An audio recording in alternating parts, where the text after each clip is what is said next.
Welcome, everyone, to the Paranormal Pride. I'm your host, Denise Pridemore. I'd like to welcome everybody to June 2025. It's June 2nd. Yep, we're halfway through this year almost. So here we go. So I'd like you guys all to welcome my lovely husband, Ron. He's only lovely this week because he bought me a beautiful birthday present that you guys can't see yet. I can't see it yet. So I picked it. Yes, he did. He picked it. And actually, I guess it's doing three duty. It's doing Mother's Day and our wedding anniversary. So, hello, Tom. Yep. Hey, Tom. Hey, Mom. So, today we have a lovely guest. You guys have all seen him many, many times on the show. He's a good friend of mine. And we're going to welcome Frank J. Bennett back to the show. And we're going to hear about his last event that he went to and the next one that he's going to. So come on up, Frank. Hi. You didn't catch me doing it. That's okay. We're all supposed to be, this is candid. We're supposed to, not like Candid Camera. We not that anybody here knows. We all grew up watching that, man. That was way cool. It was.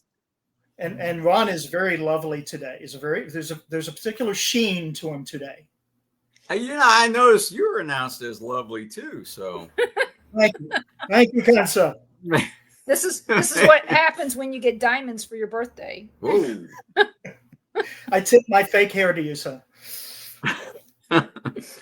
So welcome. I take it at night and sit it on a nightstand. It comes to me when I whistle for it. Oh, so. Hey there. Welcome, Joanne, to the show. So, hey, Joanne. So how did your last event go? Oh, now which one we talking about? I've had a couple. The one about 3 weeks ago. Yeah. 2 weeks. Now, this is what stinks about this business and for everybody who wants to get into it. It sucked, and I'll tell you why. I didn't go. Why didn't I go? Because, you see, I have good relations with a lot of show promoters across the country. And there are other promotions that are like just so huge that they barely know who you are without a check being handed to them. Mm-hmm. And that was this case. What I didn't know when I was talking to you is that they had already taken my slot and given it to somebody else. And this is Philadelphia. So I was all locked and loaded and reserved, ready to go to Philadelphia. And the day after I did my show with you guys, we look at our bank account and realize they refunded all my money. You pay for the tables and all that and for the space and the advertising. We didn't know it, but they refunded my money the day before I did your show because we don't check our bank accounts every day. We're just wealthy. And we just let the little people do that, And so at the last minute, and this is how fate just works, a promotion I've been trying to get on with for the past few years, which has always been sold out to me, the Carolina Fear Fest held in Raleigh, just happened to have openings. So, bam, it was half the cost of what the Philadelphia show would have been. And it was a shorter drive. And bam, I'm in Raleigh, North Carolina a week later doing that show. And I did well. And you know what is hilarious? I thought this is an opportunity when I go to the Philadelphia show, to sell so many of my Ghost in Philadelphia books because it's paranormal science fiction set in the city of Philadelphia. How could it miss? And I thought I blew my opportunity. At the show in Raleigh, do not ask me why. These people do not know me from Adam. Everybody was buying my Ghost in Philadelphia books. Huh. They weren't interested in the Aberdeen Wild Man. They were not interested in, Questions for God or anything like that. They for some reason just honed in on Ghost in Philadelphia. So in a strange way, it's kind of made up for not going to Philadelphia. Well, that's good. Oh, a lot nicer town too. Yeah. Raleigh is. It was far less of a hassle, I will say. It was not under the best of circumstances, but then again, who can predict such things? But hey, sometimes things work out, sometimes they don't. This week, I have the pleasure of going back to a show that I've done many, many times because it's a solid production called The Hollywood Show. And they've always been good to me. They are always solid to their word. And that way I know when I'm flying out to Burbank, California, I'm going to get what I expect. And that's worth its weight in gold. I know you like that. Not so much. Yeah, I know you like that Hollywood show because you talk about it every year. I get to see people I haven't seen in a while, and people I've actually worked with, and people who are friends on my Facebook I haven't seen in 3 and 4 years. It's that too. And we all just get to essentially sit around, sign autographs. I sign books and sell books. And when we're not doing that, we talk about the business. I don't get to really talk shop with a lot of people. There's nobody in the paranormal field who has been an actor, or nobody that's acted with me anyways. So we get to talk shop. I think you're wrong. I think there's a lot more actors in the paranormal than there are paranormal investigators now. I am mistaken. I mean, you've seen the show. We tuned in to Travel Go. We have Roku, and we went into the Travel Go app, and Zach Bagans has got some other new show. It's Destinations of the Damned, and yeah, in we this saw case, it. Yeah, and true to form, he sits at home while he sends other people to go do the hard work, and just sits there and narrates. How do I get a gig like that? You know what? It makes me wonder, though, if this stuff isn't just pre-filmed and they just give him a script and he just reads it. Mm-hmm. Makes it sound like he's doing, planning this stuff out. So I will be fair. The places they are going, Mexico and Colombia and all that, these are hot spots and they're very, very dangerous places to go. I can understand why he would want to sit at home. But dig it. If you really want your cred as a paranormal investigator, your boots on the ground. You're not sitting behind a screen watching other people do the work. Well, he's afraid to fly now. Yeah, he won't fly. Right. Now. Yeah, he doesn't fly anywhere. Yeah. You are your best piece of paranormal equipment. I mean, you are better than an EMF detector. I say that over and over again. And not taking your own intuition, experience, and intellect into a investigation is cheating the process. Yeah, and cheating the viewer. It is, and there way back when in the day when we first started going to all these places and checking them out, as paranormal investigators. I mean, it's not like I didn't see stuff before then, but we went on a tour of Alton, Illinois. Okay. And there was a book about Alton, Illinois written by Troy Taylor. Okay. Not going to mince any words. I was very disappointed in the fact that when I went to interview him, he told me that he did not want to interview with me because it wasn't during the day. He wanted it to be recorded. And back then I couldn't record. Okay. I just couldn't. I didn't have the ability. I didn't know what I was doing. But when we went on that tour, we found out that he didn't even live in Alton. He lived somewhere else, and that he had people that ran the business for him in Alton and wherever it was that he had all these tours set up. And it's like, okay, so you're writing books and making money off of these books, which we know it's not a lot, but he did have a publishing contract with some publisher. Actually, no, he didn't. He was his own publisher, kind of like you are. And I was just very disappointed to find out that he was writing all these books from his house and basically not really checking these things out unless they were close by to him for him to go there.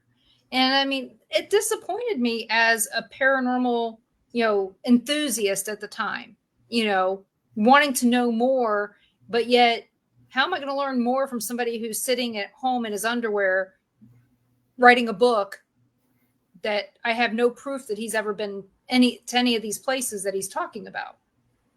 Well, I can prove for a fact that I wore other things other than my underwear when I was writing my books. Well, I guarantee Teresa doesn't like it when you're running around in your underwear. No, nobody wants to see that. Hey, listen, I made it clear in my book, I'm not much on clothes. Okay, when I was growing up, really, you and I have something in common. We're really not clothes hogs. If it's over maybe 50 degrees, we're probably half naked. That's the way I've mostly always been barefoot.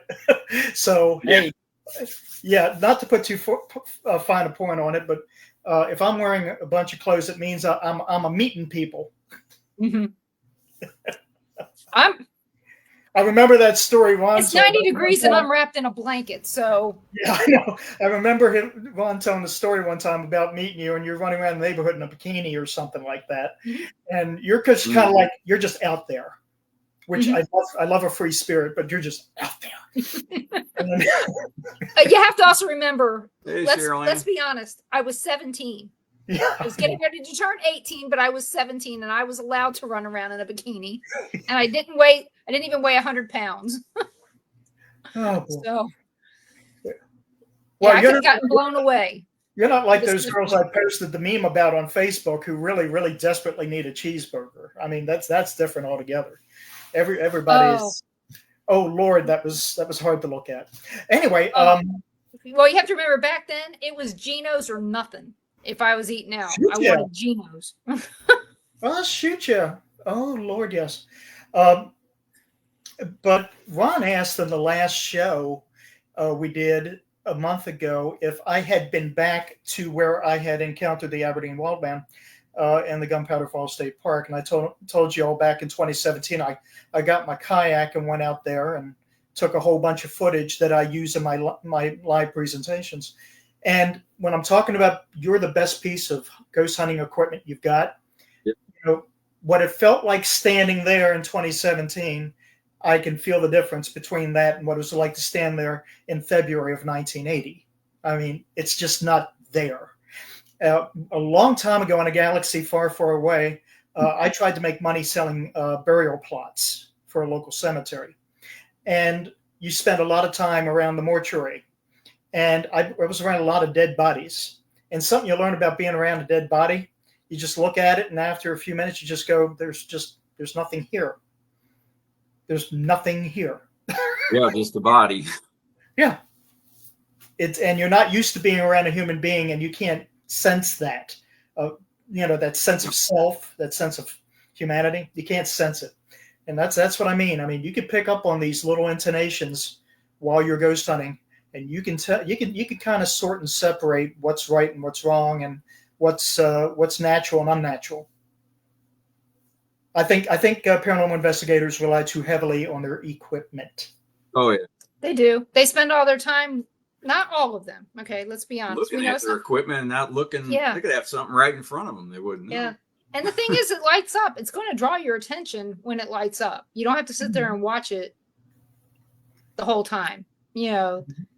And it's also got noise, and which I'll tell you, I don't like noise. I don't like any extra noise. You know, I turn off all the sounds on my phones. You know, you don't even know my phone is on unless, well, except when you see me looking at it. But you don't even know it's even on until somebody really calls. There's never a sound. But that's the thing about these machines that people are using. If they're focusing all their time on that, what are they missing? Mm-hmm. Exactly. Deception is the number one weapon spirits have. Mm-hmm. They can operate unseen and unheard. That's a huge advantage. What have you got? And the whole time you're looking at your devices, you're putting down the most important piece of equipment you've got to use. You have your own sensory perception. You know, there were times when I could actually sense my mother looking at me when my back was turned to her. Creepy. But, you know, that story could be told by hundreds and thousands of people. Oh, yeah. Because I have to tell you, my kids, they knew. You know, I knew my mom had eyes in the back of her head. She knew when I was doing something wrong, and she didn't even have to be in the same room. Your mom did too, I think. I mean, there's sometimes that you tell stories. Your mom's like, I didn't know that. she didn't know how often you were sneaking in the morning. It was commonly I heard in never Ron's snuck out. It was commonly heard in Ron's old neighborhood, a discreet voice in the middle of the night yelling, "Ron, stop touching that!" You know. Hey, Suze. Hey, Sue. Hey, Cheryl Ann. It's good to see you guys. If you guys have any questions for Frank, and the dirtier the better, we'll make an answer. I mean, the Bernissons should be able to come up with some really good ones. So, when when you went back, you got nothing. You didn't get any feeling or anything. Nothing. Do you think it's because the moved on? Or, that it moved, that it's no longer there, or it was a culmination of things. When anybody read my book, there was a culmination of things that were happening to me for the last maybe 10 years leading up to that point. Because I had been around paranormal activity without realizing it for quite a while. And it began with my family. I actually inherited it. And it had followed me for quite some time. And, you're a young, dumb kid. You don't even know what this stuff is when it's happening to you. But it was a culmination of everything up to that point, maybe like a crescendo, which manifested itself in the physical world right in front of me, which, to terrorize me, essentially. All of it was about harassment. I was being harassed by these things morning, noon, and night. Sometimes you can recognize it, other times you can't. You have this occasional glimpse of something that just simply doesn't look right or look living or look human. And you go, what the hell is that? Because you're just a young, dumb kid and you don't know. But you're scared to death, whatever the hell it was. You got that. That's the first thing I tell people a lot of the time. When they say that they see something, I ask them, the first question is usually, how did it make you feel?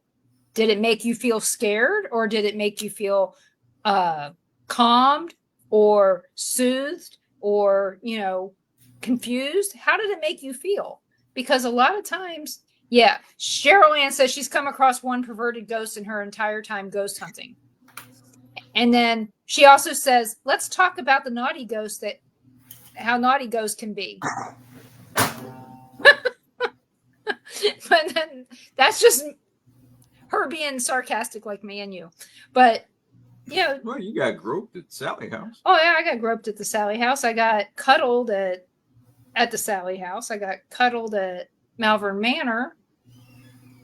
Yeah. Yeah. I had the ghost get in bed with me that only had one leg. Only one that was prevalent anyway. But he did. He lost a leg on a train. He had a train accident. But so was it only his leg? I don't know. It happens. Hey, you're expecting me to contribute. I just let people. No, I'm not expecting you to contribute. Not on that one. So, but no, Carl's even been. He's experienced a groper at the Sally house too. So. Is that why he keeps going back every Friday night?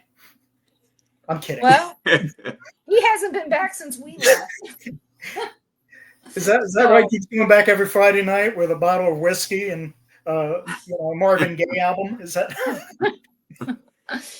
I wouldn't see Marvin Gaye, but that could be the reason why he's not going back. Oh, Lord. So. No, but my paranormal activity, for anybody who read the book, they realized is just that the point behind it was harassment. And if you harass somebody enough, you can really break them. For me, I was sitting around doing nothing but figuring out why am I living and what's the point of it. And I've been handed every excuse you can think of not to go on doing it. And eventually I turned into this person who was only thinking about killing himself. And I realized that the jig was up. And I realized that there was something not right about it when I would have these really fantastic days and it would be right there in my face. I've got something great to look forward to and life can be great. But then just like a curtain just drops and all of a sudden you're feeling this foreboding of life once again. And gosh, I don't remember, but it was in 1981. I think it was February of 1981. I encountered it en masse. In other words, one of the nightclubs I was going to at the time, I met all my friends there and we're all doing what we normally do, drinking and dancing, blah, blah, blah. And I swear to you, one night, all of us felt this. By the way, I covered this in the book. It just honestly felt like a curtain came down, and all of a sudden, the mood everywhere you went and everybody you ran into was dark and depressing. I can't really explain it. It's just you walk in 1 minute and everybody's what you're accustomed to. The next minute, everybody is just dragging down. And I've seen nobody that. can find joy. Is it possible that you had something in you that made you see everybody that way? Or there was something there that just went over everybody and you noticed it? Yeah, you got to remember, I'm a 16, 17, 18-year-old kid having conversations till 3, 4 in the morning out in the parking lot with people, 10, 20 years older than me. And they're describing the same thing to me. They're just describing back to me what I was feeling. So it wasn't just me.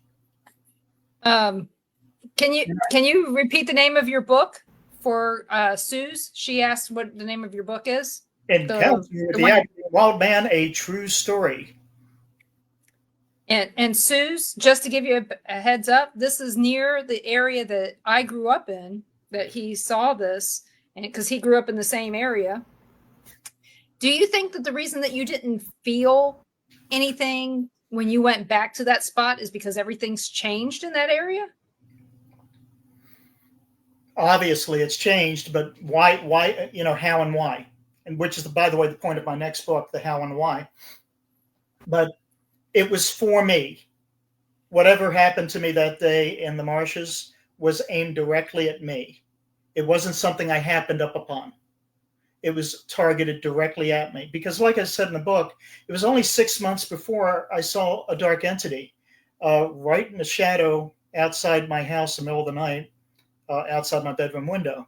And when I first looked at the wild man and how dark it was, I thought, here it is again. But this time I realized this thing is wearing clothing. You see, I had the ability to kind of half recognize it, which is an odd thing. And like I said, like I said in the book, about 2 weeks later, a really big friend of mine named Mike from the nightclub, he was the bouncer. He got really curious about the whole thing and wanted to go see it for himself.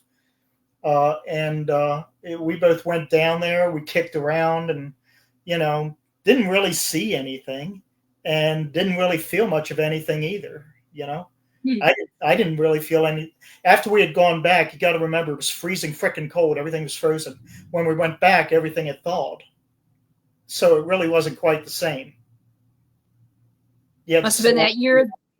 Must have been that year that they started Energy Conservation Week, and it always got warm in that week in February. Well, it was not uncommon, as you recall, for it to be below zero a couple days in February, and then a couple weeks later, it made it to 32, and everything starts thawing, and it feels like a freaking heat wave.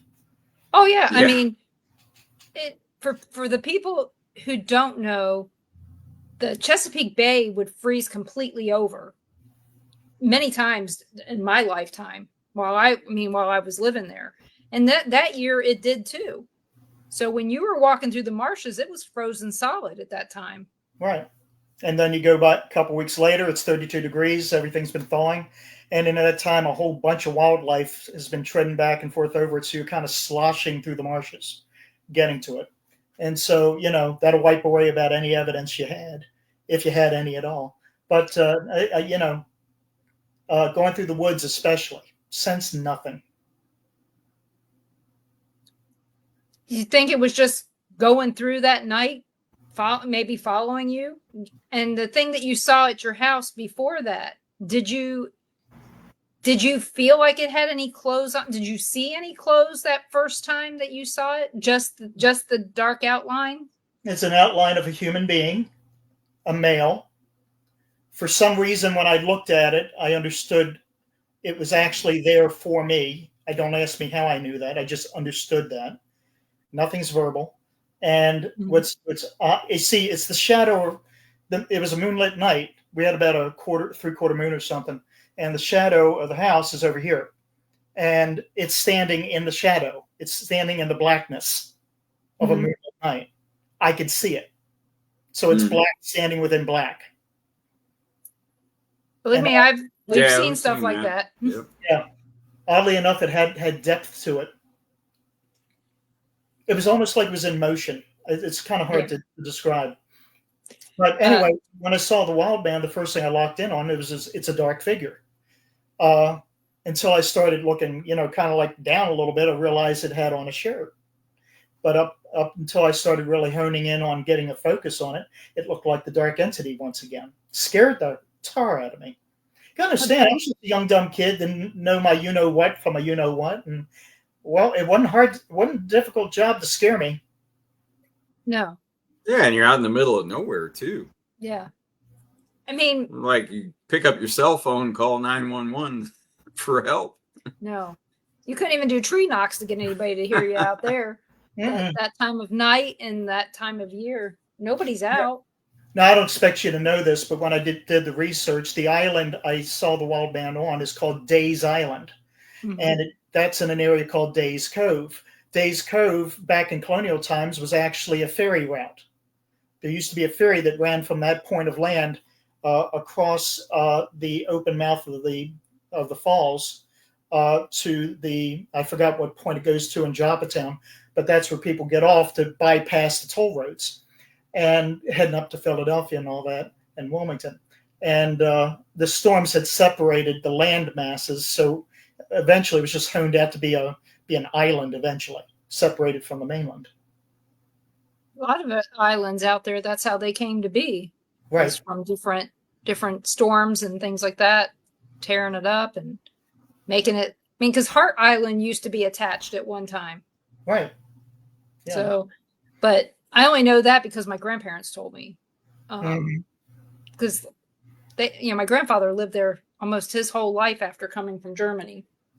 So, now the Smith Island chain further down south in the Chesapeake Bay, there's only half the landmass today that there was like 30, 40 years ago.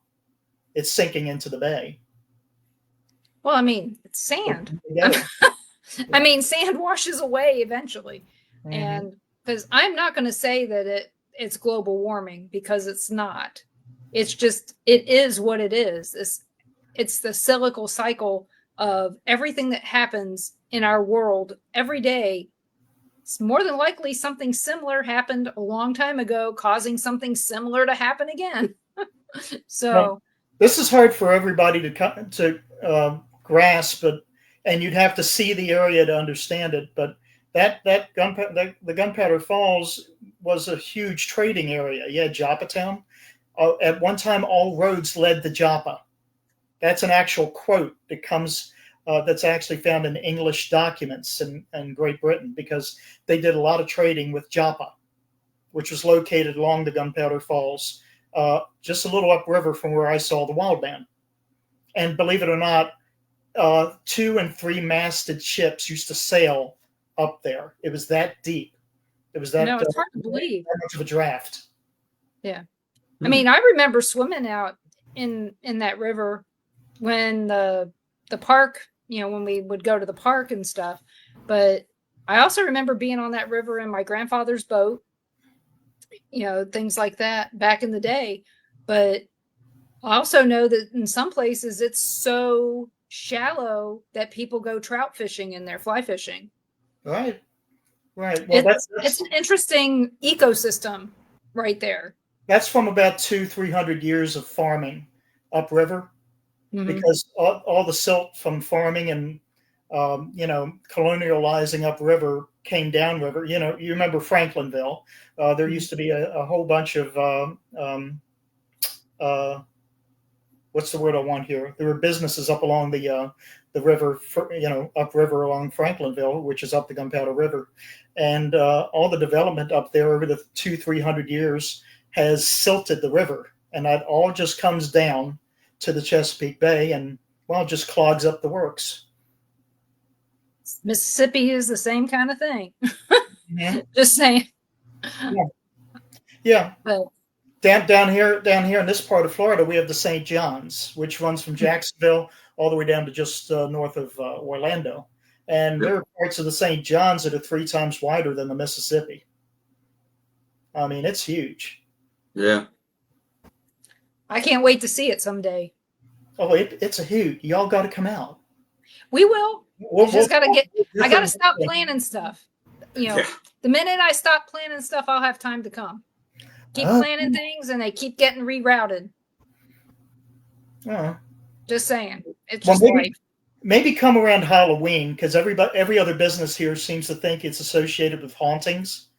That would be the great time to come, because everybody's going to come down here looking for ghosts. Yeah, but you know what? If it's haunted all the time. Why do I need to come in October? No, you meet more of your own kind that way. A whole bunch of people walking around with dime store EMF meters they got off of eBay doing this, going up and down the street like this. Oh, Tom asked a question. He asked, are you coming to the Hollywood show in Chicago? I didn't know one was scheduled. Okie dokie. There you go, Tom. And he also says the last time he was in Maryland was in 1967 for a wedding in Annapolis. I was 2, Tom. I was 2. Annapolis is a good town. It is. I remember seeing a wedding there in Annapolis. Mm-hmm. It's beautiful watching, all the naval officers getting married right there at the chapel in front of that old tree. That old tree is gone. It got in the 90s. My wife and I went with another couple we were friends with to Annapolis just to kill the day. And the Naval Academy was doing exercises that day. And to make a long story short, it took effort to drag my wife out of Annapolis that day. It was just, a lot of hot guys in Navy uniforms. I just think Annapolis, historically speaking, is just very significant for, our history in this country. Well, it was our nation's capital at one time. Yeah. Mm-hmm.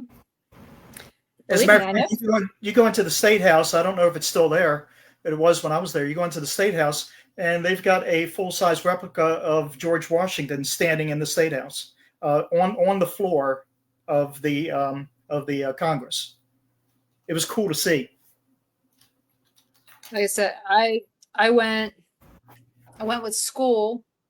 I went with the Girl Scouts, and then I went one time by myself after I learned how to drive. I drove out there just to say that I went. And so I only went once as an adult. But it's just it was a really neat area then. I don't know what it looks like now. I know that historically speaking, parts of it should still look the same. Well, but we also know that no matter how many things stay the same, so many more change. Well, fortunately for us, places like that are historical sites. So, there's a lot of effort put into not really developing them. All the development happens down south in Montgomery County, thankfully. I remember when, let's see, what was it? The National Harbor, all that stuff didn't exist. Oh yeah, I still have memories of us going down there in the 60s, late 60s when you were 2, and where Harbor Place sits today, we were just sitting, it was just grass. Oh, I remember that too. I remember, so where the Harbor Place is, McCormick's, I remember that being behind there. And my grandfather had a house that was sold for $1 back in 1980 with that they had to put $10,000 in it. Mm-hmm. And then the apartment I was taken home to from the University of Maryland, University of Baltimore Medical Center was right there. Our rent was $25 a month. And after 1983, my mom said that apartment that we lived in rented for $2,500 a month because you could see the bay. Of course, now it's probably down to $250 again because that area is not as good as it used to be. I mean, I remember going to the aquarium and seeing the crab the size of a Toyota Tercel. I don't even think people know what a Toyota Tercel is now. I kind of want to see that myself. I'd like to see a crab as big as a Tercel. But yeah, somebody I grew up with, their father was actually the architect for the Harbor Place. Well, way cool. And, well, yeah, in family history, there was a highway running where the Harbor Place is now. There was a highway that ran through there. They ripped all that up and just moved the traffic up north, and it became Route 40. Yep. So, and another piece of history, the World Trade Center there in Baltimore, the tall building that's right, like when you're looking at the harbor to the right. My uncle actually made a fortune selling them their fixtures for their toilets and all their plumbing fixtures. Made a mint. Somebody made a killing because it's and then he sold the business right after that. And all the food they sell at Harbor Place is going to make you go to a bathroom. Guarantee you. Harbor Place is the first place I ever ate at a Fuddruckers. Oh. Who the heck ever thought that would be a name for a restaurant? Well, we have a Fuddpuckers down here. No. Yes, we do. We have a Fuddpuckers and they have alligators. They're still around. Yeah, they are. Really? Oh, goodness. I just looked the other day. They're part of the alligator rescue thing. Of course, I have yet to see an alligator here. I ain't never seen a gator. Ever, never, ever. I want to see one on my plate. Just saying. But so we're going to go back to, what do you think happens when, you said about everybody changed. It was like something went over everybody and changed them all into dark. You think it was just somebody in the room did that to them? A spirit did that to them? What do you think happened that caused that light to dark change? Everybody was acting different every place I went. They were just different. Everybody was dour and down, and the mood just went black every place I went. Look, it's cool to say it was just me, but I mean, for heaven's sakes, I mean, people who you think would be of a better frame of mind just were down and dour. Like somebody let all the air out of the balloon. It was just all over the place, everywhere I went. And did it suddenly change back? It was oppressive, by the way. It was it was almost tangible. You can almost taste it. And it had this feeling to it, like the air got heavy and you just wanted to leave the room. Yeah. Only it was every place you went. And I'm not the only one who said that. I mean, I had people saying it to me at the time. It's just, and people started, just not wanting to go do things anymore after that. A lot of people I knew at clubs just stopped going because, they just didn't want to go do that stuff anymore and come out anymore and be in that environment anymore. And that was around about the time bad stuff happened for us too, but that's a different story. Do you think that was related to our government at the time? Because I know that we had a really shitty government. I mean, I remember we all had to walk every place because we didn't have gas to drive. So at least I was, but I couldn't drive anyway. I was still too young. But no, we were still trying to figure out. You pretty much figured out Carter couldn't fix anything, so you felt like you were on your own. That was the feeling. You were on your own. The states will fix themselves, and our government had no answers. That's how it honestly felt. Yeah. And you barely had money to do anything. That's how everything felt. I was lucky I worked. Oh, I did too. I babysat for this one family 40 hours a week and still took care of my sisters and went to school and all that other crap. Yeah. So, but that was the only way I was able to go do anything, was that I made my own money and I had to walk. I also remember watching, I love to read biographies and I love to watch documentaries and things like that. And I remember seeing a lot of historical figures and figures in entertainment and entertainers and all that talking around about that time period, feeling near about the same thing. Like the mood of everything just changed overnight. And nobody can put their finger exactly on one definitive moment about it. It's just one day it was good, the next day everything was bad. I remember that distinctly. I remember watching the hostage crisis and feeling like everything was horrible. Because back then you only could see news at these distinct times, and I remember that and thinking about how horrible that was for those people's families. Because we had actually somebody in Essex who was on there, was one of the hostages.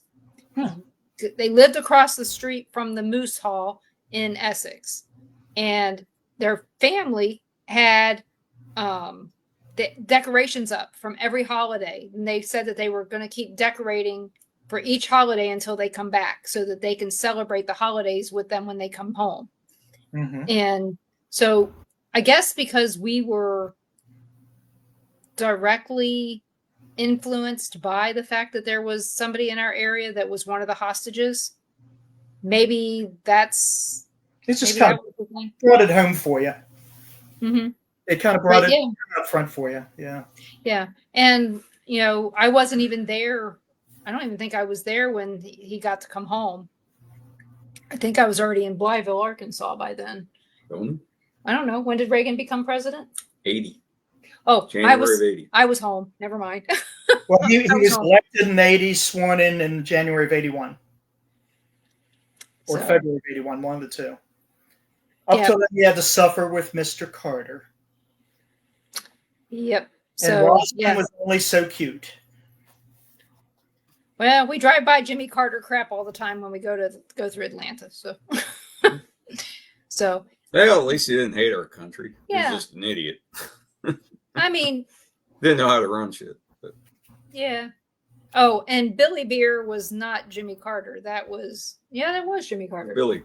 Yep. His brother. I was thinking of Bill Clinton's brother, but that would be Bill. I never met a living soul that drank Billy Beer. I don't know where all this Billy Beer was. I never met a soul that had it. He's probably made it in his backyard. It's probably made in his bathtub. Yeah. Yeah, I remember seeing cans, but I don't remember. You can buy them on eBay. Anybody drinking them? Yeah, you can buy them on eBay, but it's just I don't know where all this Billy Beer was. I didn't see any of it.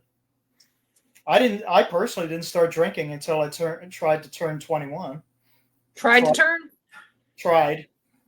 You gotta understand, the week I turned 18, the state of Maryland jacked drinking age up to 21. Yeah. And by the time I turned 21, I wasn't living in the state of Maryland anymore. I was living in Pennsylvania, and they knocked it back down to 18. So I was kind of delayed gratification on that. And I'm really can't sit here and say I was glad I could finally drink. You're just legal. That was it. That's a 1980s story, which should be left. Well, Ron said that when he was growing up, the drinking age in Illinois was 18. 19? Yeah. So they would drive over from St. Louis to go over there to drink and then drive back, which is even worse. From what we heard. Oh, that's right. He never did that, Karen. He never. I just heard rumors of that. Yeah, she knows. Well, I also had a friend that was 17 that looked about 38. He had gray hair and solid gray hair. Never got. I relate. Never.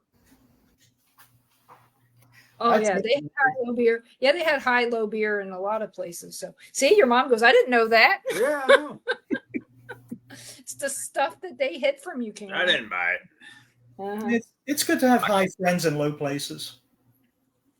I have a lot of low friends in high places, which is even better. Keeps me out of trouble. Gets me out of trouble.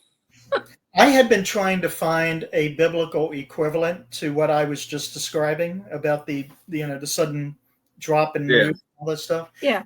I don't really think I have. So to this day, I'm still trying to work it out. I can't think of any natural phenomenon that would account for it to make an entire population, feel the same thing all at once.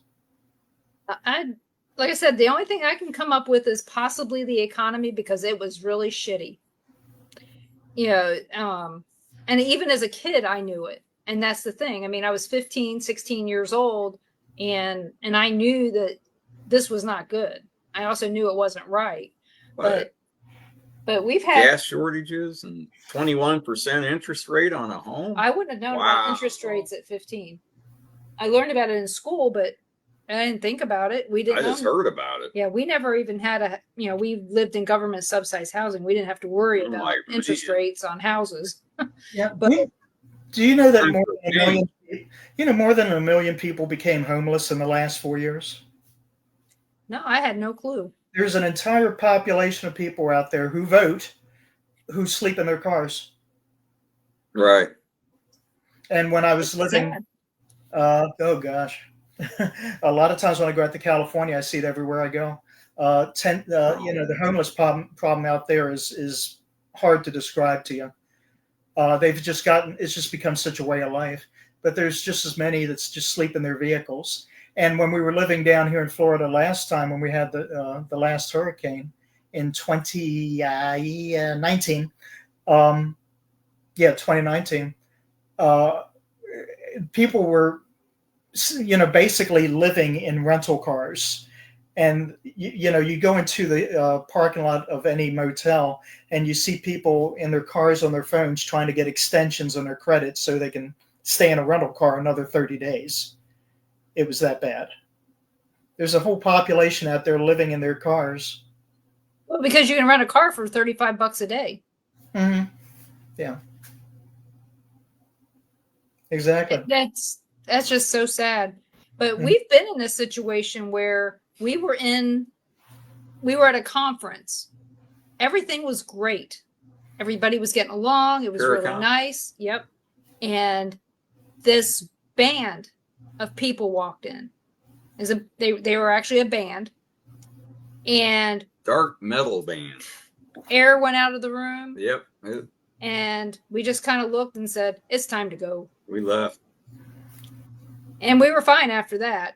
Everybody who came with us, they were great after that. And I don't know if Carl remembers that. He was there, but we took. It was the people that came with came up from Springfield stayed at our house, so we had got them out of there. But it was just one of those things that made you wonder, what in the hell's going on? What are they doing? And it was packed too. Yeah, there had a lot of people there, and the mood of the whole place has totally changed. Mm-hmm. Not a smile in the place. No, it was weird. I said, let's go. So yeah, and so this is why I keep saying that you're the best piece of ghost hunting equipment you got. You're sensitive to these changes in the atmosphere. You don't have a piece of equipment that can do this. Now, when you're looking at an EF meter, what are you seeing? You're seeing changes in the electromagnetic field, allegedly. And this is kind of dipping into what my next book is about, because I have been discovering that it's uncommon to have changes electromagnetic field without variants of radiation involved. So if you have a spike in radiation, you're affecting the electromagnetic field, which also led me to starting to be concerned for people who are near and dear to paranormal activity too much. Because if you're on an investigation, you're getting nothing but spikes and whatever, your EMF meter is going crazy. You may be in too close proximity to dangerous radiation. Yeah. And what else turned me down this path is I was trying to figure out how people who have encountered UAPs, which is the cool new term for the UFO activity, sure, I'll play along. I'll call it that. When they're describing the sites where UAPs have landed, and they were describing the physical manifestations, such as the area around it being burned and things like that, I started thinking to myself, okay, what in nature can do that? I can tell you what can do that. Focused radiation can do that. Mm-hmm. A focus of radiation, intense radiation, will burn the living crap out of about most anything you can think of. Yeah, my cousin Dan, he talked about some of that, about how how it seemed odd. I mean, I don't know this for a fact, but he shared with me that all the houses that had red roofs in Hawaii weren't burned, but all these other ones were during the fires out there. Yes. Yeah, I remember that. Yeah. Yeah, that was weird. Why is that? Is it because maybe it was focused radiation and it can't see red? Maybe it was a laser. Who knows? Something that we can't see. But the red it can't see. Maybe it can't see the red. Maybe it sees everything else. May also, and unfortunately, I have a background in some things. Different developments and different developers will use different types of materials to build their homes. Mm-hmm. So what do you suggest to make us less radioactive, or better suited to not be hit by a laser beam or radioactive crap from a satellite? Like in an EMF meter, by the way, advanced EMF meters, I have used them in my daily walk because, ordinary people will use them to look for heat sources behind walls. Right. Mm-hmm. Electrical contractors will use them to look for hot lines. Okay. Mm-hmm. Unshielded cable and other stuff like that. Yeah. Unshielded cable and stuff like that. Yeah. But, bleed throughs, also in the industrial realm, it also tells you if a pipe that is conducting certain kinds of chemicals is about to fail, if a crack is developing along it or something like that. Anytime you have a change in the structure of something, heat will usually be involved. Mm-hmm. If something is, if you take a piece of metal, you bend it and bend it back, it's going to be hot. Mm-hmm. Yep. There you go. As simple as that. So if you're getting a spike or your meters, especially the more advanced ones, I take a step back because you're too close to something that's harmful, in my opinion. Limited contact is not a problem. You can get by fine with limited contact, but if it's happening to you on a regular basis, you could be looking at some trouble. I mean, you gotta leave the roast in the oven a good while before it comes out nicely cooked. So you ain't going to cook it by limited exposure to the heat. Yeah. Well, that's, if it wasn't for people like, what is her name? The Julia Roberts played her in a movie, and Brockovich. Erin Brockovich. The lady with the knockers. Yeah, she was built, that's for sure. But she brought to light a lot of things that was environmental, that was causing people to be very sick. Which makes me wonder, why do people still build houses near high power voltage lines? Because it's cheap.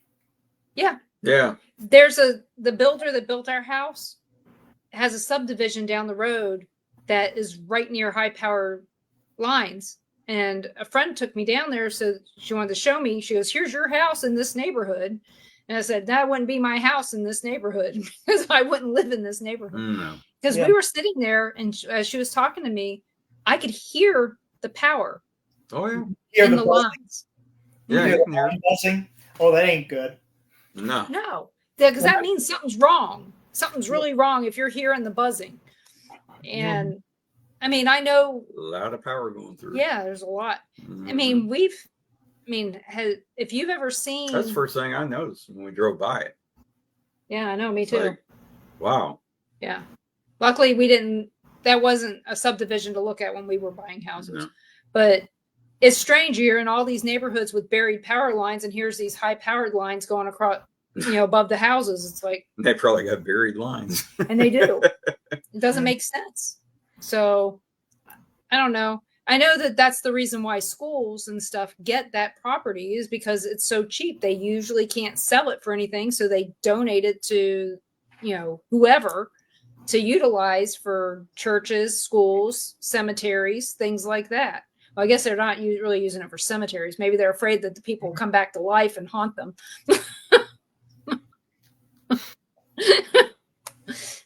Option, I guess. Option. But So have you experienced anything after the Wild Man? Yep. Okay. Yeah. After all of that took place, it was really a bad time in my household, and I'm going to leave it at that. But what followed that was everybody just dispersing. Everybody I knew was just dispersing away. All the friends I had, all the contacts I had. I was kicked out of school, by the way. And everybody I had contact with, they just faded away, and they went their own way, and they were gone. And I was kind of really just alone. And after, I didn't feel safe walking anywhere, but I had to go walking around looking for work. And I got a couple jobs, working at Towson and stuff like that. And I would have to walk there and go through the woods. And man, I was scared to go through the woods anymore. Like I said, when you see one dark figure, it kind of rattles you to the core. It touches you on a spiritual level. And I spent the majority of the 1980s looking over my shoulder, expecting to see it again. Not afraid I'm going to run to it. You just expect to see it. Right. It kind of beats up your psyche a little bit like that. But the next thing I remembered being actual paranormal I can identify is after I had moved up to Pennsylvania, and I had my first encounter with what you would all refer to as sleep paralysis. Now, mine was very light in comparison to all the other stories I had seen and examined. I mean, holy heck, some people really went through some real stuff. Mine was very mild in comparison. But it's really, when you have experienced sleep paralysis, really reflect on it, because it's doing the same thing that had been happening to me my whole life. It's something else that just puts fear in you. You're being made to just fear something and experience something you fear, and there's nothing you can do about it. You're trying. You're wide awake. At least you think you are. I was pretty sure I was, because I could roll my eyes over and see the time on my clock on the stand. Yeah. And as I moved my eyes back and forth, I could always look over and see that the time is changing on the clock. So I had that. But you're there, and you're being, you just woke up and you're paralyzed from head to toe. You can only look around with your eyes, and you can't do nothing. And you're terrified. And who's going to find you? Unless somebody comes looking for you later. Again, I know what it felt like. I know what it felt like when I encountered the dark entity, the Sasquatch, the strange other creatures in the forest, which I don't have a name for, and the wild man. Fear each and every time. That's what they do. And fear is an extremely powerful way to control somebody. And if it happens, it's the number one way of controlling people is fear. Mm-hmm. Yeah. And it was a form of harassment.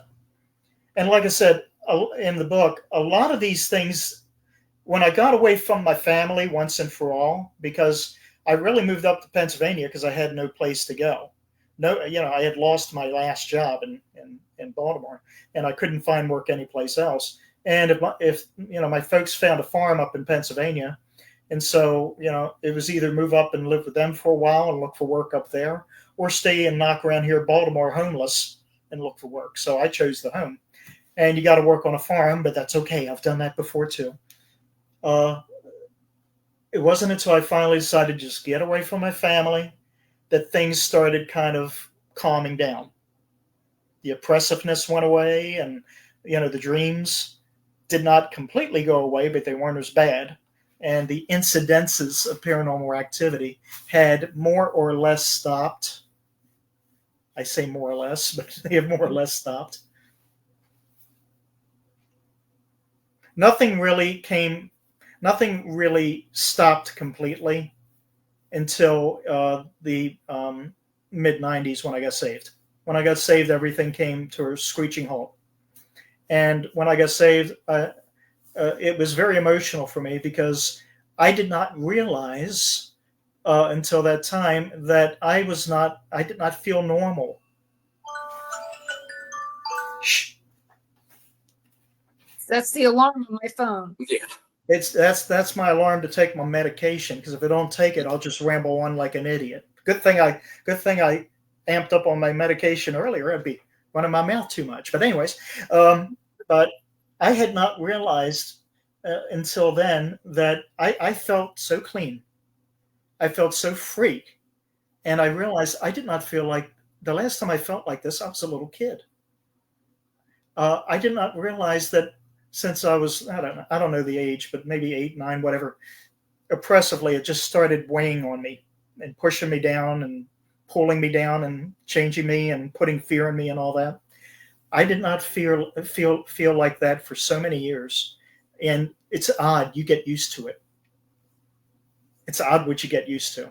And it wasn't until I was freed by being saved, I felt like I did when I was just a little kid, and I didn't have a care in the world anymore. And I wasn't afraid of anything anymore. Dreams are gone. Apparitions are gone. The voices are gone. Of course, in the book, I write about something else that I have found other people comment about, and that's disturbing visual images they would have for no good reason whatsoever. I had those since I remember being in the first grade when I was 8 years old. They were with me my whole life, and you just get used to them. You weren't asleep when you were having those visions. I remember sitting in the classroom in the first grade. Yeah, sitting in the classroom, first grade, and I'm looking up at remember they used to have the alphabet I was in Catholic school, but in Catholic script across the top of the blackboard, and I remember seeing these images just pop up of, bizarre dismemberings and things like that. And if you're really a little kid, you don't know what you're looking at. And those things followed me all my life. But what's bad is you get used to it. And you just figured it will go away. Because it isn't really hurting you. It's just really messing with you. Those things followed me all the way up until the mid-90s, until I got saved. And they would pop up at random. Usually they really amped up big time when I started to go to church in the early 90s and was really trying to rediscover my faith. That's when it got really bad. I mean, it was going out of its way to inhibit my ability to focus on anything. And that went away. Completely gone. Maybe a demon was trying to. Y'all got bugs there? Y'all got bugs? No, it's cat fur. Oh. He was petting the cat. Our big hairy cat down there. I was scratching her, and then she took off. Of course, when she took off, a big couple clumps of hair floating around. See? Yeah, the fur do fly, doesn't it? Oh my. Yeah. So, this reminds me. You're talking about where you live and stuff from when you lived there the last time. Do you remember this dude? I remember that dude. Yep. I do. It hangs right here above my desk. I do remember that dude. One day I shall have a dude like that. That did not come out well. Okay. There's no good way to recover from that, so I'm just going to let you all take it from there.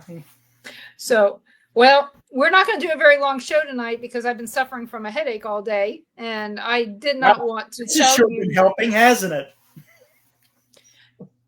No, I mean, I've said in the past that if I was really sick and I needed to have a show, you're the perfect person to have on, because all I got to do is say, "Welcome, Frank Bennett, to the show," and it's done. Yeah, and then 90 minutes later. Yeah. So needless to say, I figured we'd do the show. Tell us about the event, more about the event that you're going to. What are you speaking in a panel or anything like that this time? No, at this event, I don't do a live panel at this event. This one's just for the celebrities. And I go, well, like I said, this is kind of like a me thing. I sell a lot of books. I always do. The last time I was at this show last year, I sold out. And good. I hope you do again. And oh man, I'm sorry, I just had a thought that made me sad. But It's really for me so I can work in the Hollywood environment, and I meet a lot of people in the business, and we get to talk about our business. And believe it or not, a lot of these people you see on TV and in movies are regular people. I didn't care for him when I met him, but I look forward to seeing George Hamilton again because he reminds me so much of my dad in so many ways. He reminds me of a honey baked ham. He's so smooth. He is.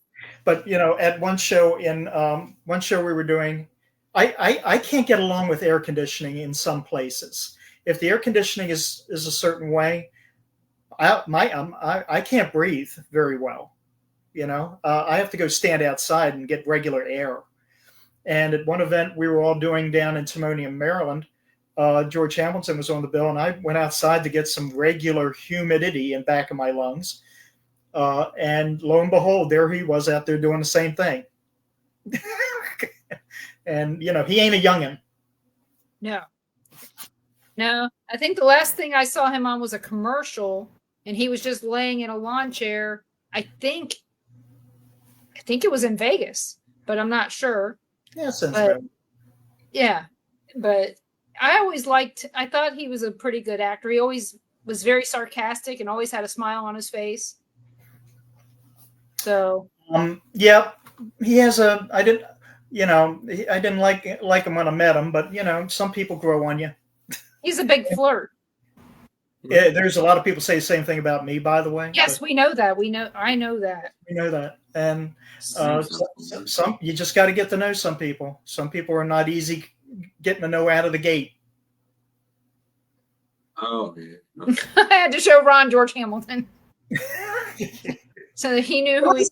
Yeah, it reminds me a lot of my dad. My dad was an enormously good-looking guy, and he was a bit of a snake charmer. And yeah, that's Hamilton up and down. Wasn't he on Dynasty for a little bit? No. What show was he on besides Love You're thinking John Forsythe. Oh, I know about that, but Yeah. no, there was, like I said, he was on Love Boat a lot. He was on Fantasy Island a lot. Well, he was known in the 60s. He was on, I think, Peyton Place, which was a big deal in the 60s. But he had done a crud load of movies. He had actually played two interesting characters. He had played Evel Knievel, and he had played a vampire. And both of them were really fun, kind of cute movies to watch. But he's a pretty well-rounded actor, Like I said, I saw him a lot. I mean, and he was always linked with Elizabeth Taylor for a while. I mean, not that they were together, but that they were friends. But I don't know. Yeah, we call people like that lucky duck. But other people I'm looking forward to seeing is another person I made friends with. Her name's Sandy Gimbel. And she, I don't know if she's Hollywood's oldest stunt woman. And I hope she's not watching this because I don't want to get beat up. Sandy is a black belt in karate. She's in her 80s, and she could probably beat the living snot out of me. But I got to know her, and we really get along good. She was in 5 Elvis movies. She was on 3 episodes of the original Star Trek. Okay. And I'm getting this now that you really like women who are related to Elvis and Star Trek, because I've met one of the women that was related to Elvis and Star Trek. Well, it went out now. Now, Dawn had nothing to do with Star Trek. I know. That's an exception, but there are just some people you gel with and some people you don't. Right. No matter. To this day, I'm willing to bet that half of the people I'm going to meet this weekend have no clue what I do. But they're glad to see me again and talk to me again. That's good. Yeah, that's good. So it's good that you're doing something for yourself. Is Teresa staying home? She doesn't like these shows. I didn't think she did. She doesn't like just sitting at your table waiting for you to get done. Pretty much, yeah. But also, there's nobody she's impressed by. She's not impressed by celebrities. She's not impressed by powerful people. She is the last person You remember Nixon's vice president, Agnew? Mhm. He's the last person who had seen him alive. Oh, And how's that? how did that happen? We were living in Ocean City, Maryland at the time. Most of the politicians in Maryland and D.C. had condos in Ocean City. Hero. Yeah, and Agnew was really going downhill health-wise. Teresa worked at a local medical facility, you know, one of those emergency care places you wander into when you've had a boo-boo. Yeah, she worked there. And Agnew came in with his wife, and he was. They thought they could help him, but he was in bad shape. And for some reason, they did not call the ambulance. He just wanted to be driven to the bigger hospital. So Teresa, my wife, helped him into the car and back of the building. His wife was in not much better shape. I mean, she barely said anything. And, you know, had a short conversation with him and told him what he should be doing. And off they went. And he died in the car. He died before he made it to the hospital. Well, I mean, it's a long way to a big hospital. I mean, back then, it was a long way to a big hospital from Ocean City. Well, it's Salisbury. Yeah, it's still, I mean, it's a little ways away. It's about what, hour 15? About 30 to 45 minutes, depending on traffic. But Agnew... Well, at night it'd been fine. Yeah, Agnew expired in the car. I'm not even sure if they made it out of Ocean City, but he expired in the car. So my wife has the distinction of being the last person to speak to a vice president before he croaked. Yeah. But also there's other politicians who lived in Ocean City. I mean, I met Don Schaefer a number of times, and for people who are Marylanders, he was the best mayor and governor the state of Maryland ever had. Yep. Period. And he was such a character. Everybody loved him. I mean, nobody ever had a bad thing to say about him. And I mean, I even remember him from when I was a kid. And I think he was governor when I left. Yeah, he was governor by the time he left. And here's the weird little connection I have to Don Schaefer.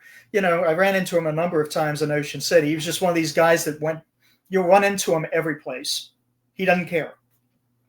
If you're going to go get a tasty or a frosty on the boardwalk, well, there's Don Schaefer. Okay. But when I started my own contracting business in the mid 2000s, I was handed a job on top of one of the mountains outside of Cumberland to dismantle a train with torch work and small equipment. And it turned out that was Don Schaefer's campaign train. When he campaigned for governor, that was the train he went around the state of Maryland in doing whistle stops. That was a big deal back in the day. Yeah, it's a weird little come around to it all. But I was handed that contract to dismantle that whole, you know, it's a historical item. I think I remember one of the things I remember was where the mayor's office was in conjunction to the entertainment district of downtown Baltimore. Are you talking about Light Street? I'm talking about the block. Okay. Directly.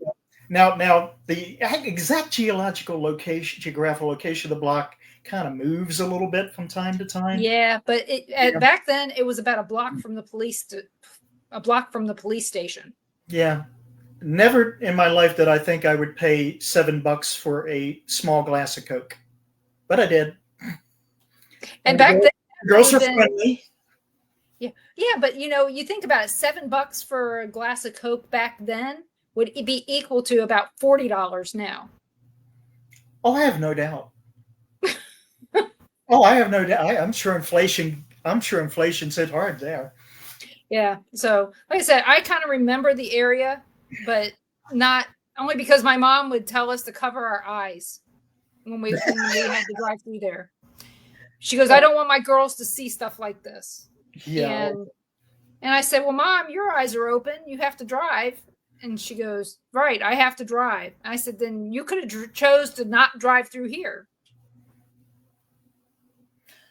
But again, that's why I got smacked in the mouth for questioning my mother. Potty mouth, yeah. But, so we're going to end the show. We're going to thank everybody for coming. Thank you, Frank, so much. I hope you do great in Hollywood. Where can everybody find Frank online? Oh, you guys, just type my full name into Google. Everything comes up. I don't want you all having to go through that HTTPs. //BS and all that cool stuff. Just type my full name into Google and everything about me you want to know basically comes up. Well, let us know how good you do at this event. And just for everybody out there, we have a show tomorrow night with Carl at 6 p.m. Central. And our guest is actually, I have it right here, Jeremy York. I told Ron's mom the wrong name. And there will not be a show. That's what I thought. There will not be a show next week or the following week because we're busy and our daughter's coming to town from Vegas. So didn't want to have us predisposed to something else should we want to go out to eat or have fun with our kid. So make sure you guys tune in when we come back. Let's see, when is that? So June 23rd, when my guest is Karen Lavin. You guys may remember her as, I would call her Linda Lavin. Her name is Karen. And on June 24th, Mike and Tori Kraken from down here in Fort Walton, they're going to come back on. We're going to talk to them again about hypnosis and how you can utilize it to make your life better. So it'll be great. I've been hypnotized. You've been hypnotized. That's how I got that ring. Who knows what I've been doing to get my way. So, but yeah, join us tomorrow night at 6 p.m. Central. Carl, Ron, and myself with Jeremy York. And you can catch us here most every Monday night at 7 p.m. Central for the Paranormal Pride. And you can catch us on Things Network, Temple of Phoenix Rising Entertainment. Let's see, on Rumble, on Born TV, on Dark Realm TV, on Roku and Amazon Fire. And you can also find us on my Facebook page for the Paranormal Pride, as well as the Paranormal Pride YouTube page and Denise Pridemore LinkedIn. If there's anywhere else, you guys are going to have to tell me. So, because I've forgotten where they all are. But join us tomorrow night at 6 p.m. and for Paranormal Nation Radio, Not So Normal. And let's see what not normal stuff we're going to be talking about then. So thank you, Frank, so much. And everybody have a great weekend and enjoy your June.